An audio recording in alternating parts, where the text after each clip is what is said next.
சிவாய நம சிவாய நம சிவாய நம. பால் நினைந்து ஊட்டும் தாயினும் சாலப்பறிந்து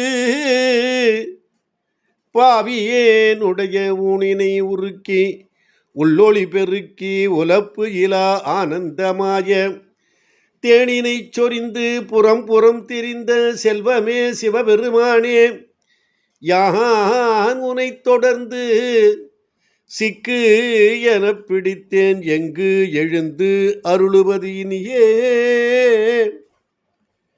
மாணிக்கவாசக சுவாமிகள் திருவாய் வளர்ந்தருளிய ஒரு அற்புதமான பாடல். தாயானவள் குழந்தை பசிக்கு பால் கொடுப்பாள். சில தாய்மார்கள் குழந்தைக்கு இந்த நேரத்தில் வேண்டுமென்று முன்னதாகவே பால் கொடுப்பார்கள். அப்படி இந்த உயிர்க்கு இன்ன காலத்திலே இது தேவை என்று அறிந்து அதற்கு முன்னதாகவே தயார் செய்து வழங்குபவன் இறைவன் என்பது போல கூற வந்தாரோ என்னவோ. பால் நினைந்து ஊட்டும் தாயினும் சாலப்பறிந்து என்று சொன்னார். அப்படி என்று சொன்னால் அந்த தாயை விட மிகவும் அன்பு கொண்டு, மிகவும் பாசம் கொண்டு, மிகவும் நேசம் கொண்டு நம்மை காக்கின்ற, நமக்கு தேவையானவற்றை நல்குகின்ற, அருளுகின்ற ஒரு தெய்வம் உண்டு என்று சொன்னால் சிவபெருமான். அதலால் அன்பர்களே, சிவபரம்பொருளை நாம் சரண் என்று அடைந்து விட்டால் நாம் அவனது குழந்தையாகி விடுவோம்.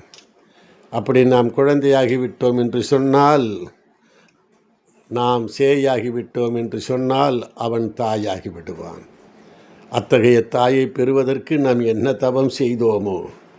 அதனால் உலகத்தை அனைத்தையும் படைத்து காத்து அழித்து மறைத்து அருளுகின்ற பரம்பொருளாக விளங்கக்கூடிய சிவபரம்பொருளை சரணம் என்று காக்க வேண்டுமென்று, அருள் புரிய வேண்டுமென்று சிந்தித்து வந்தித்து வாழ்த்துவோம் என்று சொன்னால் நமக்கு எக்காலத்தும் வெற்றியே.